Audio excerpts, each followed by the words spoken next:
This is Tyrone House on Marlborough Street on the north side of Dublin. It was built in 1741 by Marcus Beresford, Earl of Tyrone. It cost him £25,000, which was a lot of money in those days.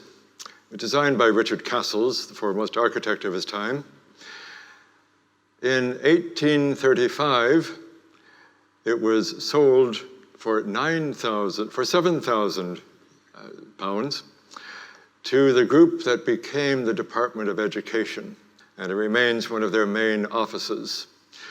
Tyrone House itself is part of the complex that you see there on Marlborough Street.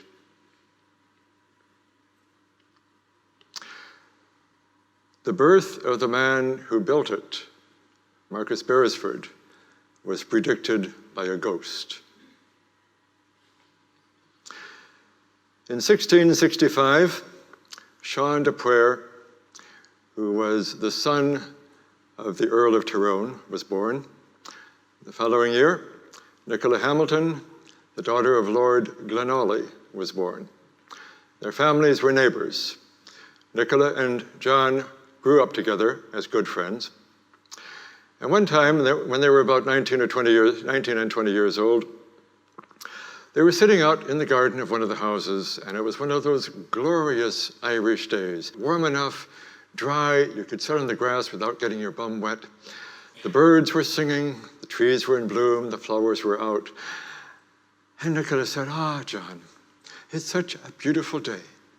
I think heaven must be like this. And John said, Nicola, you're a modern, intelligent, educated woman. Surely you don't believe that superstition about heaven and hell. And she said, well, I do believe that when we die in this world, we're born in another world. There is a life after this life.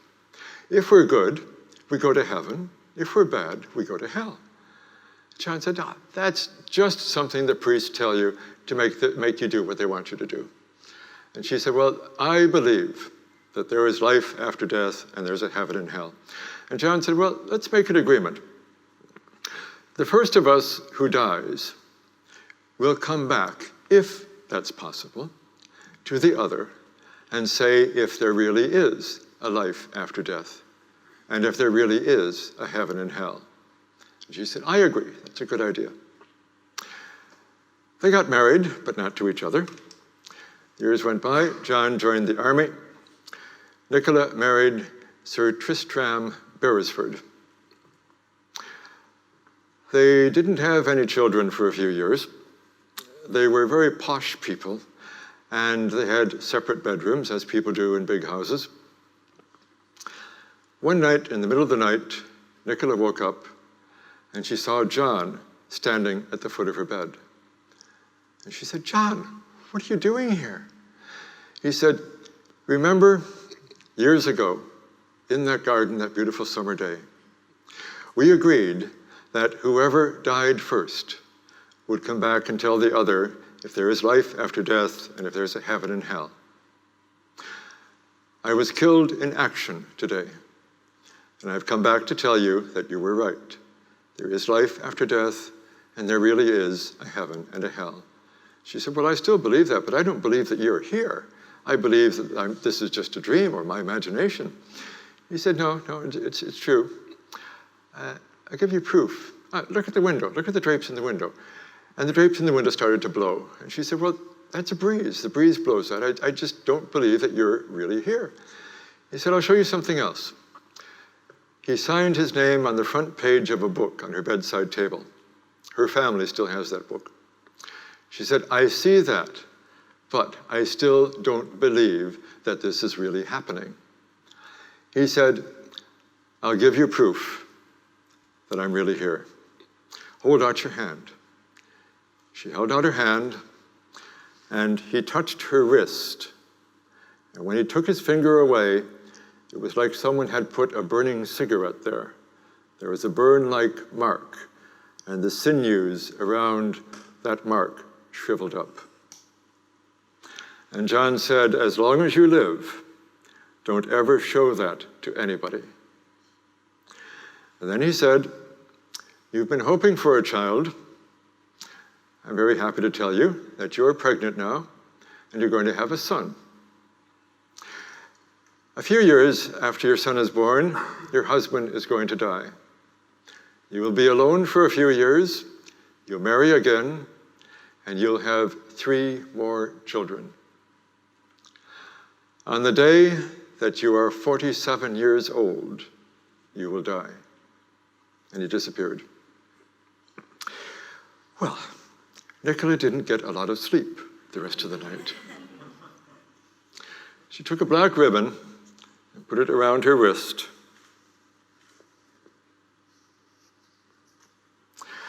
When she came down to breakfast the following morning, her husband was there, and he looked at her. He said, "Nicola, you look very pale. Are you all right?" She said, "Well, I had a sort of a dream last night. I think my old friend John Dupuer is dead." And her husband said, "Now, don't pay any attention to dreams. There's nothing in them. Don't worry. Nothing's happened." A few days later, he said, "Why are you wearing that black ribbon on your wrist?" She said, "I don't want to talk about it. Please don't ask." A few days later, she received a letter. John had died in battle the day he appeared to her. A few months later, she had a son. They were very happy.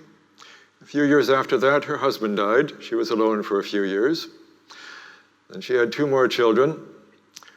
And then she had another child, and she was in her 40s by this time. The 3rd child with that husband, her 4th child altogether, the pregnancy was a bit difficult, and she was ill for a while after the birth. But she rallied because her birthday was coming up. She called all her friends and family together, and the priest who had baptized her at St. Patrick's Cathedral was also there. And everybody finished eating, and she went ding, ding, ding, ding. "I am very happy to say I am 48 years old today." Everybody clap, clap, clap, clap, clap. But the priest who had baptized her said, "Nicola, your mother and I had a bit of an argument a few years ago about when you were born. I checked the records. I'm happy to tell you, you are only 47 years old today." She turned pale, she sat down. Everybody said, "Mommy, Nicola, what's the matter? What happened?" She said, "I know a lot of you have asked me why I wear this black ribbon on my wrist. And I've always said I don't want to talk about it, please don't ask.